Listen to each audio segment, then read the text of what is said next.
Feederism is a kink. It's about like a sexual kink regarding feeding someone, generally for the purpose of them being fat or getting fat or gaining weight. He does not need to be your enabler. The other day I come in here and he cooked a meatloaf the size of this pan for you two. When I'm eating, sometimes I feel like I'm out of control. Each bite is so satisfying. It makes me feel warm and good inside. I eat what I want, and they pay for it, as long as I film it. So that's how I make a living and keep going. Hello everyone. Recently I have been watching 1000 Pound Sisters and My 600 Life. And it's something, definitely not something I have ever thought I would be watching, but here we are. If you don't know the concept of My 600 Pound Life, is basically them talking about their life, how they function, what they do, and a little bit about their, background as they want to remove the fat, and that's where they want to get a fat surgery remover, right? But in order to do that, you have to lose weight. You also have to exercise more. You have to eat more healthy. And that is basically the whole concept of it, the process of getting a fat remover surgery. But something I have noticed while watching all of these episodes is that they tend to have partners that aren't really encouraging, and rather than encouraging them to exercise or eat less or eat healthier, they're more irritated and frustrated that, often the woman who wants the fat surgery wants to lose weight because apparently they love the fat, and they would rather see them gain weight than lose weight. And I never heard about it before my 600 pound life, and I thought this is unusual. So I researched a little bit about this, and that's where I found out that it's called Feederism. You might be asking yourself, what is Feederism? Well, let's watch. Why are some people turned on by erotic eating and weight gain? I'm Dr. Sanjaya, medical professor and sexologist. Let's talk about this. Feederism is a type of a fat fetish focused on erotic eating, feeding, and gaining weight. So where does it come from? Some people argue that feederism is an exaggeration of the fact that we tend to find food and eating mildly arousing to begin with. Others believe feederism has characteristics that overlap with morphophilia, or sexual attraction to a specific body characteristic. In this case, fatness and BDSM. With feederism, there are usually elements of power, control, and or humiliation. So, feederism, there is the feeder and the feedee. Often, the feedee that consumes the food is a woman, and often the feeder is a man, right? So I'm just gonna separate that, right? So the man often likes to be the feeder because they, like she said, it could be because they're attracted to more of, fat. They like seeing the woman gain weight. It can also be because it's some sort of control. They like the feeling of having control of the woman, because the more weight she gains, the more she can't really move by herself and she needs help. It could be daily tasks like cooking, like cleaning, or anything she really needs to do on a daily basis. He will do it for her. And for some men, maybe guys, it's like a way of feeling wanted, like you're wanted for something because they need you, and it feels good to be needed, right? It can also be because of it's a kink, it's a sexual, thing. Seeing a woman consume tons and tons of food or gain weight is sexual for some people. And then we have the feedee that consumes the food either because they like the feeling, because it's sexual, or it could be because they like the way it makes them feel. Like the more they gain, the more they feel beautiful and attractive, right, for the feeder.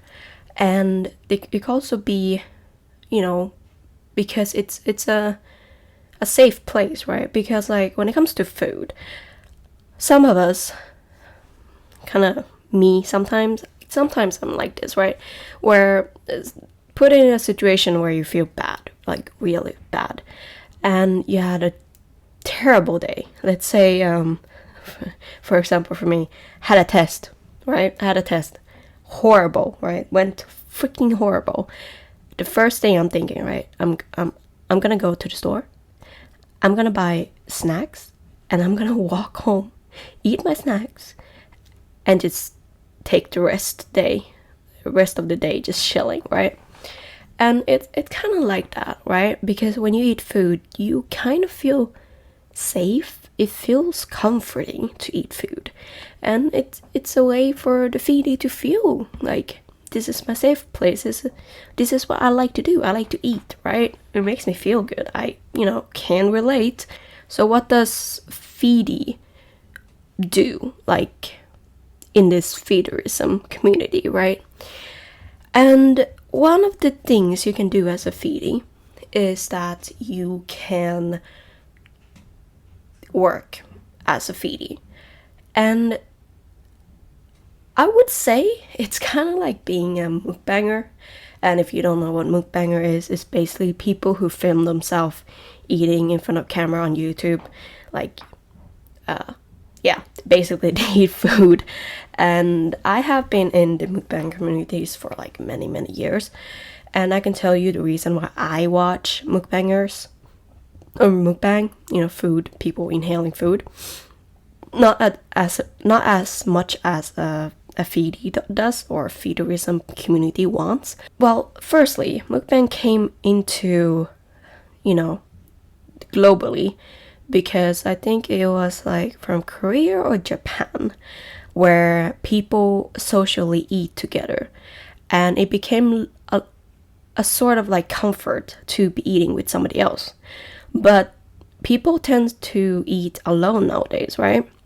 So mukbang became a thing because people wanted to eat with another person, and by mukbang you can do that, right? And then it spread and became worldwide. And for me, the reason why I watch mukbang is because it makes me feel full. Like watching somebody eat makes me feel full. And sometimes I can't eat a certain food because we don't have it in my country, or I can't afford it, okay? And then I just watch mukbang because they will eat what I wanted to eat. I would say it's kind of like that, what a feedee does as a work, but a little bit more darker, a little bit more crazier, and definitely can lead to death. We'll get into that. A feedee can work as feederism mukbanger, if you want to call it. I don't know what they call it as a term, but I'm gonna say feedee mukbanger, alright? And what they do is that they consume large amount of food, and they record themselves eating it, and the feeder that is viewing the video can send money to tell the feedee like, oh, can you order this food, or can you order more food? Basically, feedee gets free food. And they can also request the feedee to do certain sexual act during eating the food, right? Something that is not gonna be viewed or ever be presented in mukbang. Well, soft, feedy sexual act have been on mukbang and will always be on mukbang, but you really have to look carefully if you really want to see it. And one of the person that Rosie, which you're going to be hearing more about her and her story, but in this interview she said that mukbangers in mukbang community have a tendency to do feedy actions that are sexual, and she named one mukbanger, which was Nico Avocado.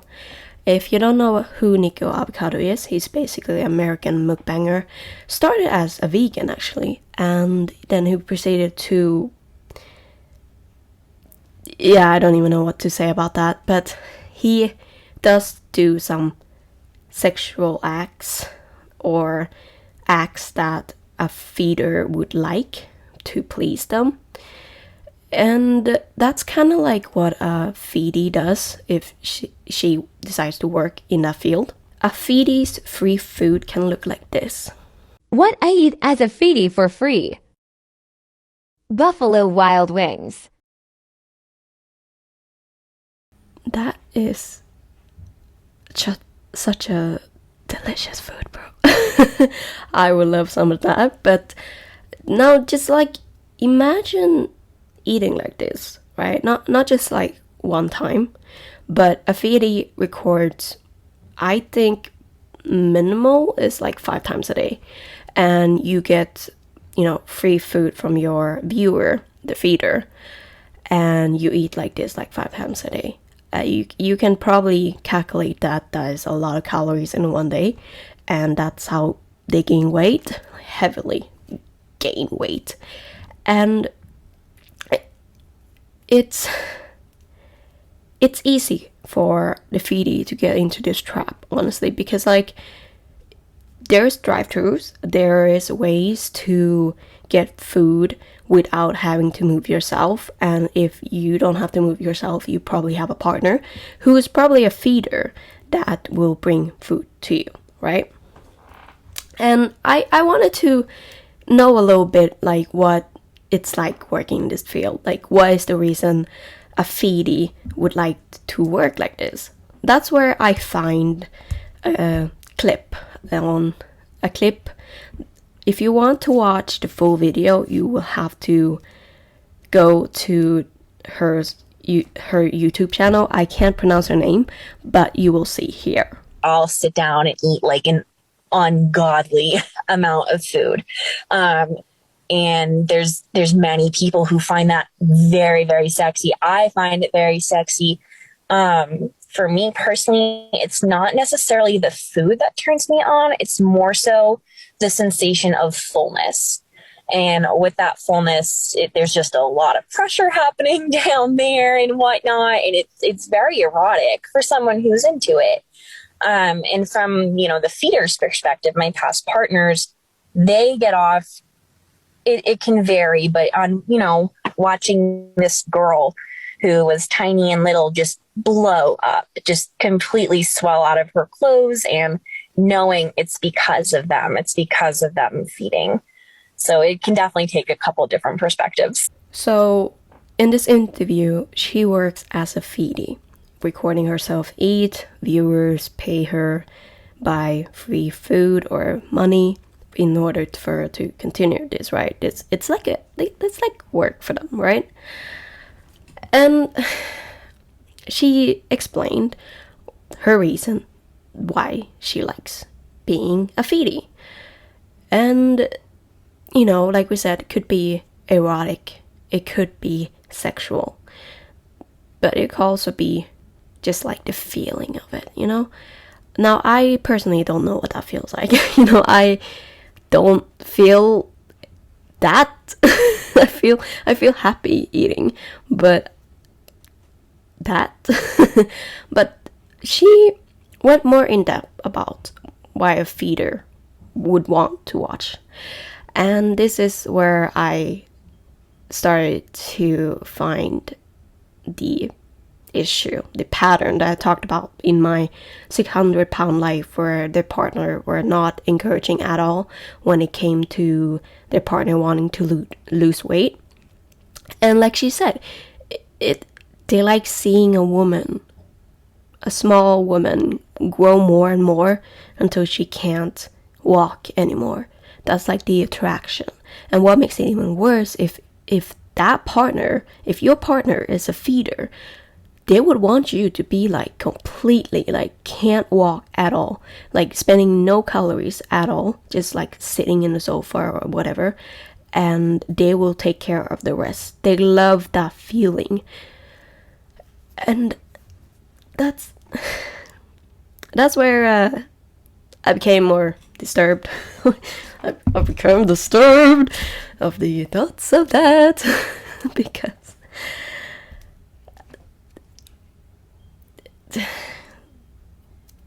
all right. Now Callie has actually made a stitch on this video, and I wanted to show a little bit more what I was thinking, but in her own words. Just completely swell out of her clothes and knowing it's because of them. So this is all my opinion, but I'm somebody who's been deep within that community before. She says that she likes feederism because of the sensation of fullness that turns her on. Sure. The crux of that video, though, is when she said the feeders get off on it because they're making a woman who is very tiny blow up and swell out of her clothes because of them. Because of them. It's a control thing. It's men wanting control over a woman's body and image fully. That's what turns them on. The fact that they have the say-so. They're in control of a woman's body. Why is it okay? It's not okay. Do thoughts. Do thoughts. And if you did thoughts, then you would know that this is a very specific type of control too. It's a ruining her image, so she cannot leave you. She cannot be perceived or given anything by society. It's all the things everybody knows, maybe subconsciously, the things that come along with beauty.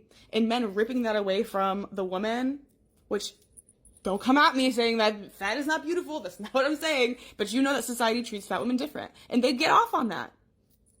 They get off on that. It's so wrong. The whole thing is so wrong.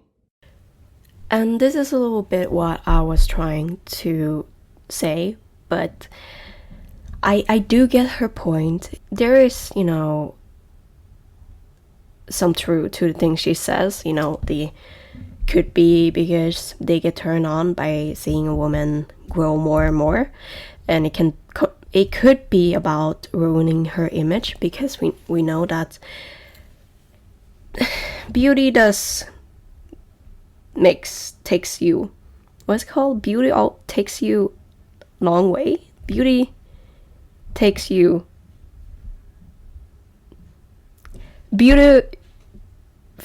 far. What I'm trying to say is, if you're beautiful, you go a long way in life, right? And if a guy can make a woman grow and being fatter, and knowing that, like she said, in society people do treat fat people differently, and that is facts. You are not going to be treated well if you are fatter. And I don't have the experience. My experience could be that is correlating to this whole being treated differently, is that when I was younger, I wasn't pretty. I had a lot of pimples, and you know how they treat people with pimples and being not so beautiful. Not so great. And then I grew older, and I look like this now. And there's a huge difference in how people treat you. If I make mistakes, if I decide to be really mean to somebody, they will still continue to talk to me and be nice to me because they like the way I look and they don't want to lose me, right? But when I was ugly, people would yell at me and not be so kind. And it's kind of that, like a man might want a woman to be fatter and uglier because they only want the woman for themselves. And in a relationship, that could be, why my 600-pound life, the partner there wasn't encouraging, because they knew that if the woman were to lose weight and have this fat surgery remover, they would be more prettier in society, and that would mean that more men are going to look at them, right? And that's not really what they want, because they want to feel needed, feeling like they can, the woman needs their help, or like feeling like they have control of this woman. It could be that. Note that feederism has many spectrum, and it's very, very difficult to pinpoint what's the reason for a feeder to do this, what are the reasons for a feedee to do this. This is just like, could be, right? It could be because the feeder wants to have control over the feedee's life, because they want to ruin their image. They want to ruin the feedee's image. They want to ruin the feedee's attractiveness so that they can have them for themselves. But then I thought about this, right? This also happens in relationship, like normal relationship. I'm not talking about like feederism or feeder or feedee. I'm talking about like normally. I have seen videos where people showcase how they went from being a single woman, for example, and then getting into a relationship, and they change dramatically appearance wise, and they gain more weight, or they don't look as beautiful. And there's nothing wrong with that. You get more comfortable, and you get more comfortable with the idea of you don't always have to look good because you have somebody who loves you, which is okay. I don't know, I'm single. I'm taking their words for it. I feel like that's not only for men doing that, that's also women doing that. I think the whole like, don't wanting to others to see your partner more attractive and stuff like that, you make them less beautiful or more ugly. It's a thing I see in normal relationships. So I don't think feederism community is the only one that does that. It was what I'm trying to say. And it all comes down to, what I feel like it's insecurities of themselves, like, feeling like if they were to be more attractive, like their partner becoming more attractive, then the partner is not going to choose them at the end of the day, which is insecurity as a whole. So I'm not completely like agreeing with her, but it's her insight on it, it's her perspective on it, and I just wanted to showcase that. We're going to get deeper into this, right? And one of the ways to get deeper into this feederism community is to hear the story of people who have worked as a feedee, meaning they worked like a job, consuming food in front of the camera, and viewers give them money for it, and one of the people I found was on TikTok, and let's hear her story. I dipped my toes into the feederism community, and shit just took off instantly. I was involved on a couple social media platforms that really cater to the feederism community, and within days I was thousands and thousands of followers. And I was a dream. I was huge and fat as fuck, and I was also attractive. And I mean, you can tell me I'm fat, you can tell me I'm a whale, you can call me a piggy, but at the end of the day, I'm still cute. And I feel like that was a little rare in that community. So people jumped onto me and were really drawn to me in that community, and it really fucked with me hard. And I began actively gaining. This is the part of the feederism community that I start to feel emotional, right? Because she started talking about appearance in this case, right? She got into the Feederism community. She started working at this website or app where they promote this. That's their work, right? And then, like, people, like, the feeders in this see them as, you know, beautiful, attractive, and just like in her case, she was cute, and that gained her thousands and thousands of viewers that are like supporting this behavior, right? And the thing I have issue with is that this is encouraging behavior, you know, encouraging behavior that is bad for her, like for any feedee out there. Even if they do it as a job, I think it gets stuck in your head even if you leave work, because it kind of flips the society standards from, you know, being skinny to, if I gain more weight and become more fat, I'm attractive to this community. And what I fear in that, when that happens, where the compliments start coming from thousands of viewers, is that she obviously going to continue this path, right? If she gets encouraged and supported to gain more weight, eat more, she's gonna continue this path. And like I said before, feedee usually eat maybe 5 times or more a day, and if the viewer were to pay for all of this, there's no issue for her, right? She can just ask whatever she wants, and they will pay for that.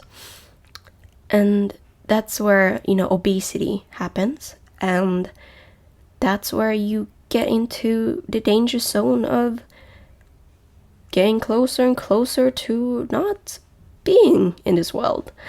And that is scary for me to think about. For the feeder to encourage the feedee into something that will lead to their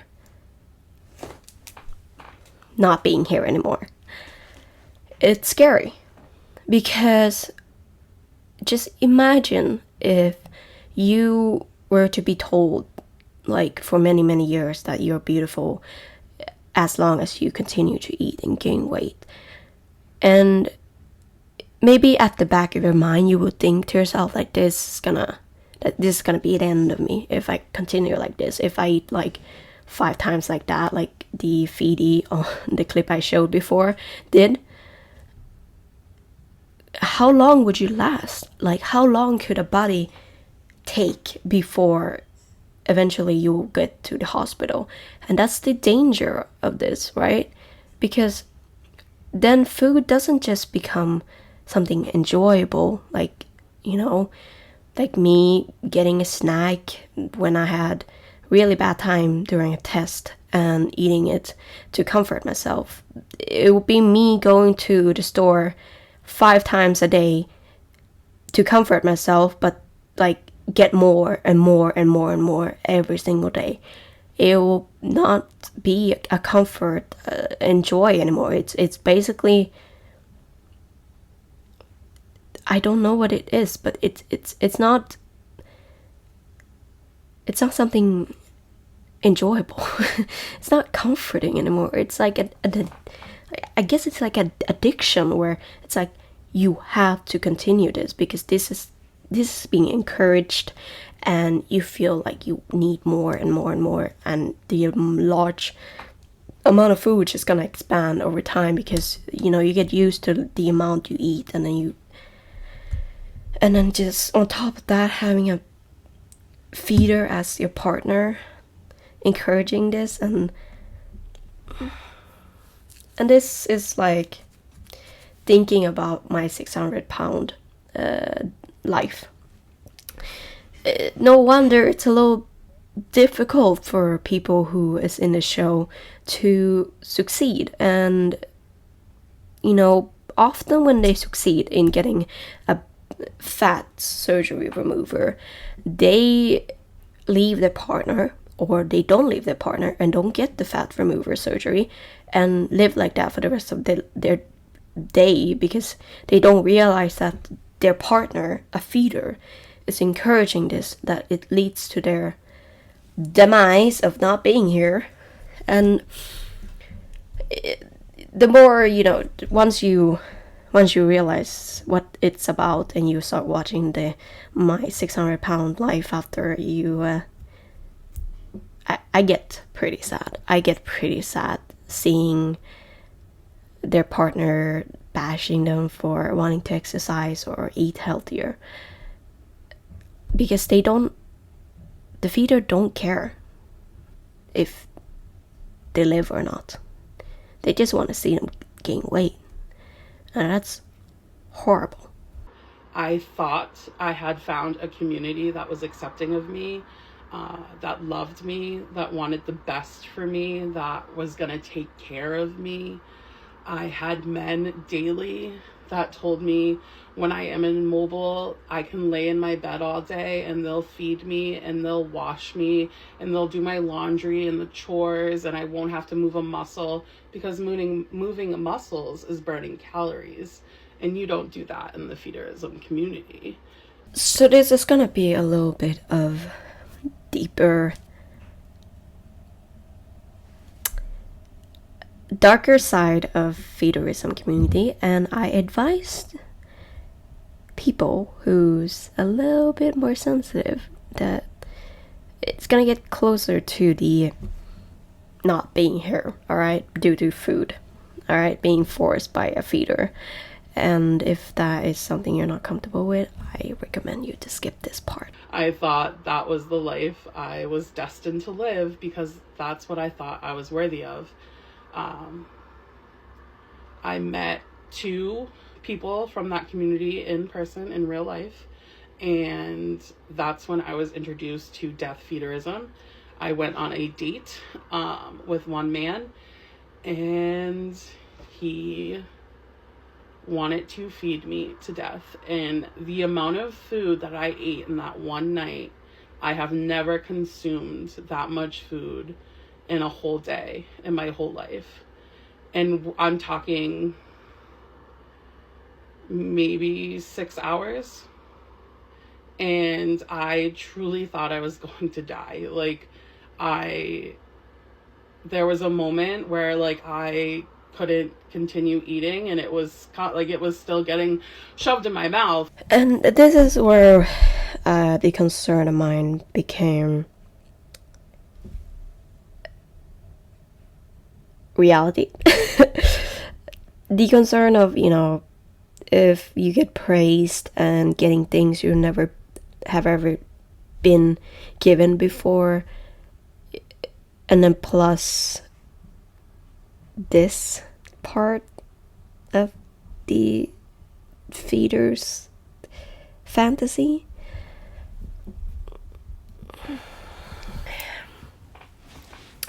So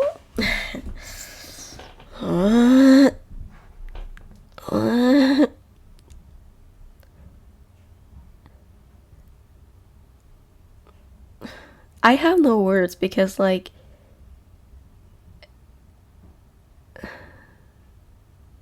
not only are feedee, like, eating like 5 times a day, maybe even more, getting free food and encouraged, sometimes they get forced to eat for hours because of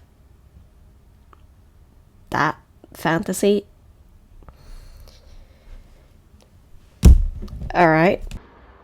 I began making a lot of money because of the community. A lot of people are like, how did you afford to eat like that? When I shared in a previous video how I would eat multiple fast food places a day, order takeout every single night, get multiple meals every time I ordered food somewhere.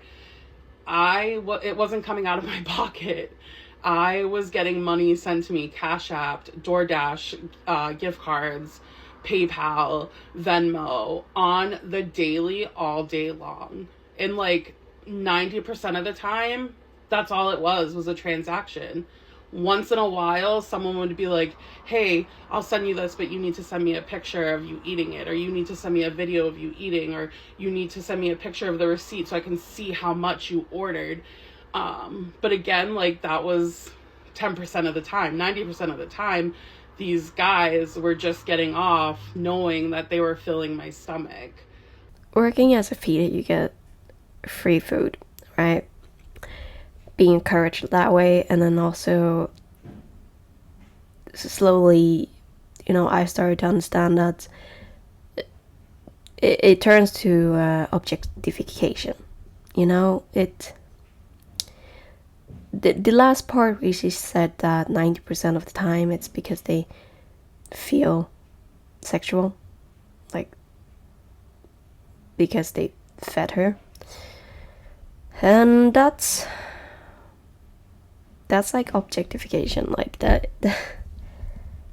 Good Lord. I'm sorry if like I have no word. It's just like just thinking about it, like watching my 600-pound life episode after episode and realizing all the things that like the partner had done kind of connects this reason to why they do it. It's messed up. It's messed up. Like watching interviews, people being a feedee, telling their life, like what they do, and then knowing that feeds into this, like objectifying, at the end of the day, women, because oftenly feedees are women, right? It's messed up because like it's the same thing, just like men do to women. We are still being objectified at the end of the day. If you're beautiful and skinny, you're being objectified because you're like a trophy for them, because they want somebody like that. It's the same way here, where it's like they find fatness, you getting weight attractive, and it feels sexual about it. I absolutely hate anything that relates to objectification and men's arousal about certain things. That the experience I told you about me going from ugly to beautiful, it's objectification as a whole. When a man tells me I'm really beautiful and they wish to be with me, it's not because they see me as me. It's just because I am beautiful. And for her, it's her work. It's transactional. They do this because they want to see a certain thing. They don't like her for her. They don't care about her personality that much. They only want to see her do what they want. Do you know how that messed up that is?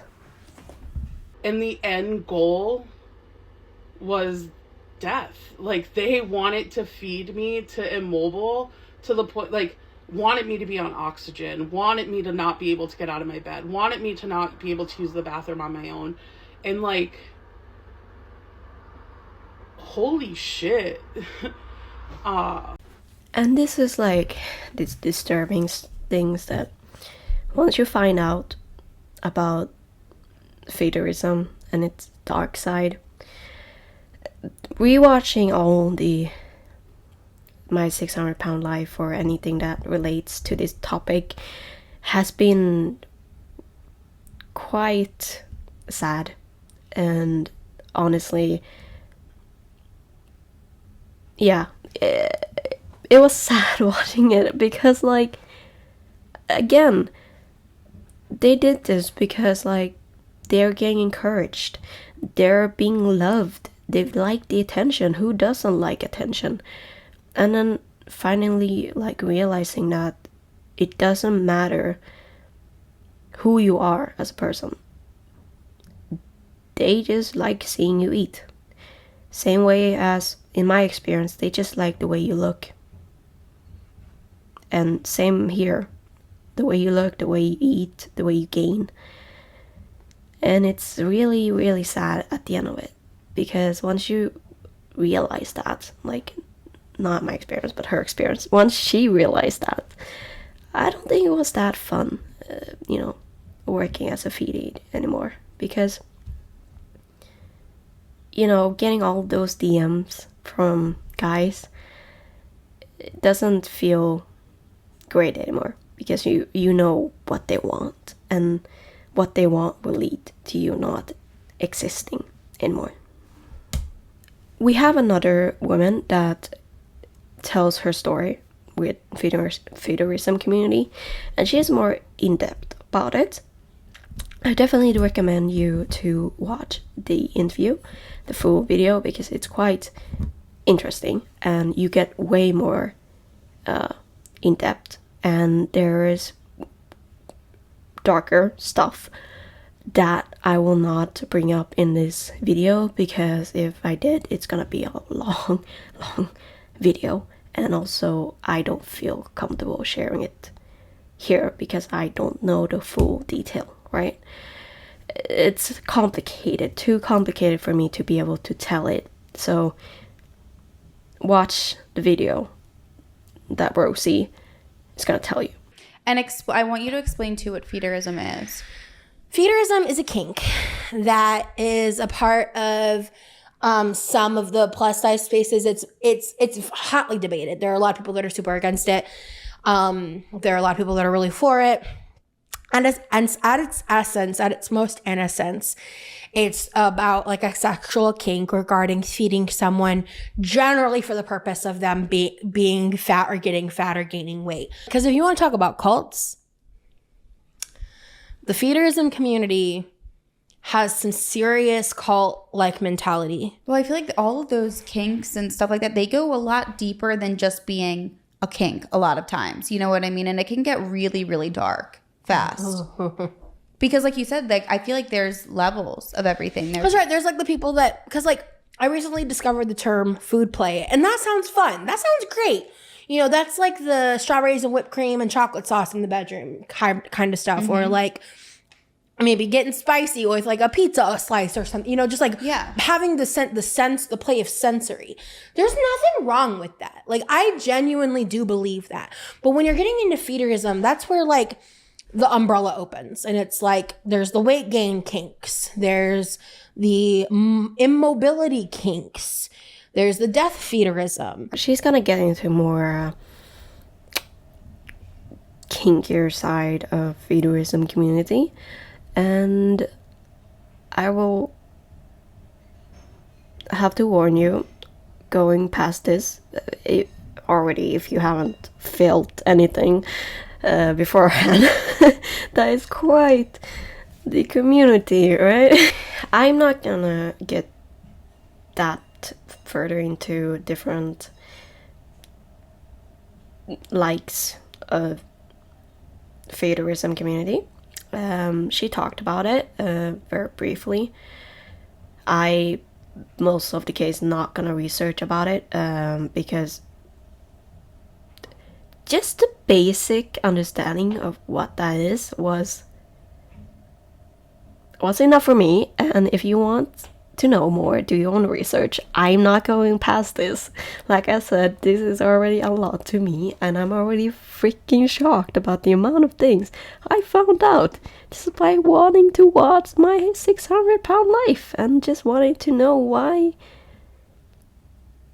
the partner always became so disencouraged and always wanting them to gain more. And I came into this and I found out about this, and I think I'm a little bit beyond what I want to know, if I'm gonna be honest. But here we are, cautious, because this is gonna be a little messed up again. Right. There's things like vor, which are like 100% role play and technically don't really hurt anybody, but at the same time, what? Because for those that are playing at home that don't know what vor is essentially the act of, it can kind of vary, the act of swallowing someone whole. So like the common frame of mind for that would be like someone my size, or like in a lot of it being role play, like a very, very giant humanoid type sized person swallowing a man who's like very, very small and frail, or like eating like things that are not food that are huge and massive to get even. And then like it's almost like that would equate to you getting instantly as big as those things. So like it's a complete fallacy. It's all that kind of kink is worked out only in role play. You can't, it can't exist outside of role play, you know? Right. And like giantess, which is, you know, again, like the whole, you know, Amazon sized women. It can be for fat people, or even there are some people into giantess that just want like, you know, 10, 20 foot tall women, which has, I think, a lot to do with like the power dynamic of the physical representation of the size differences and stuff, and like contrast and comparison and all those things like that. And death feederism is what it sounds like. It's feeding someone to the point of getting so fat and so big that they die.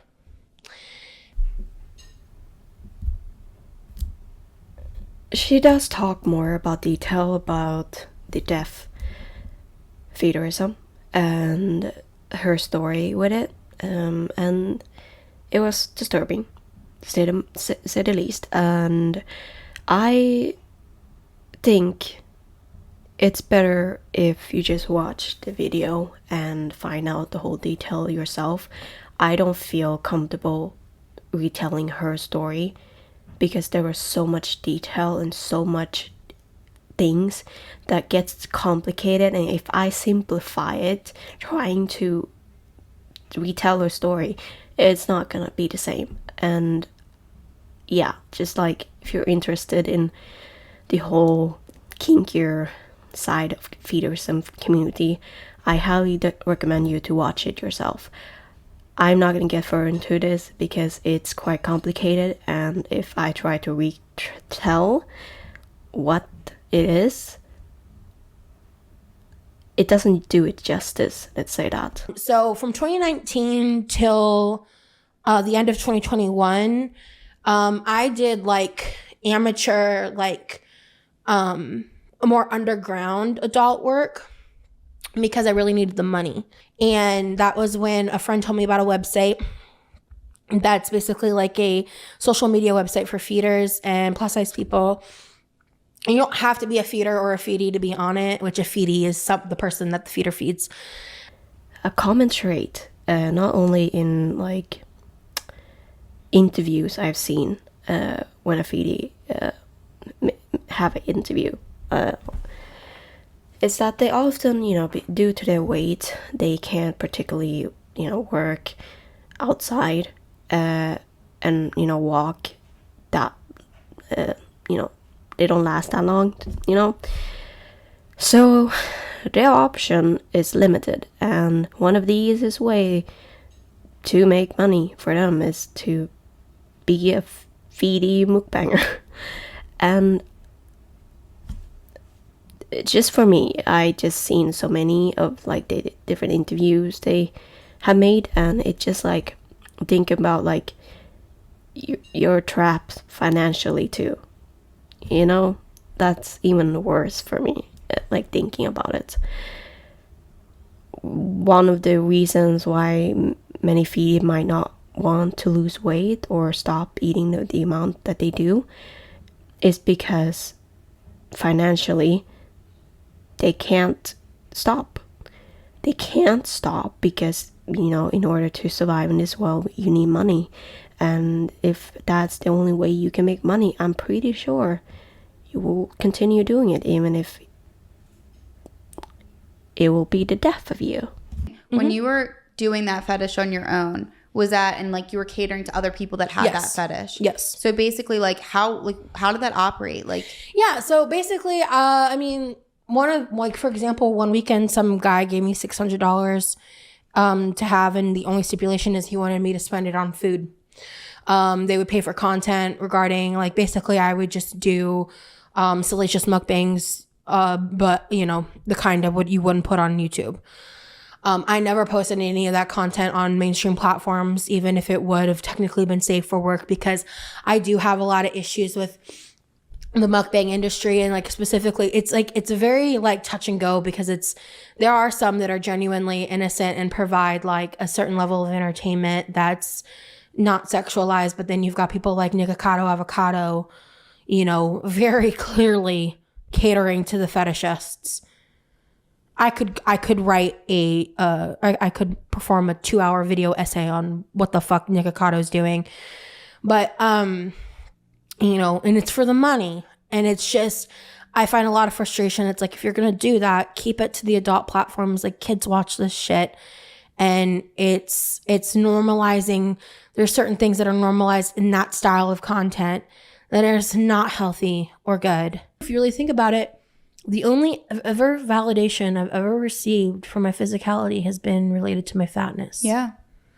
And it's like, I'm so much more than that, and I know that. But at the same time, that doesn't change my brain. As the previous women talked about this, she feel kind of like the same way, you know, where it's validation, the attention, the money, you know, the getting partners who ready to take care of you, quote unquote. It's not easy then to quit, you know, and I am the more I research about it, the more I am lost for words, and I feel really, really bad for the feedees out there who doing this and might not realize, you know, that they get objectified, that they're getting used, and they're literally eating themselves to death. And it's such a dangerous community, you know, because the limitation get pushed further and further, and you will eventually just pass on. And it's quite, what's sad for me is that they're being used, you know, being used for something they would like somebody to like for them. You know, everybody in this world wants to be loved the way that they are, that the way I am as a person, somebody would accept and love me for it, and support me for things I want to do, or like, or whatever the hell I want to do in my future. And, you know, getting that feels amazing. But then realizing that getting that could also mean that you will pass. Because they encouraged the bad side of what you are.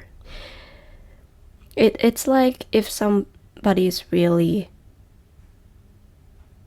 skinny and getting encouraged to get skinnier, you know, you might like the way you look, right? You might like that you have a skinny body, but having somebody who encouraged that even more and past your limitation, it's dangerous. There has to be a balance between being supportive, encouraging, and not like doing it due to you feeling erotic and feeling good about it. Like Jesus. Well, today I learned something new, and I am going to watch.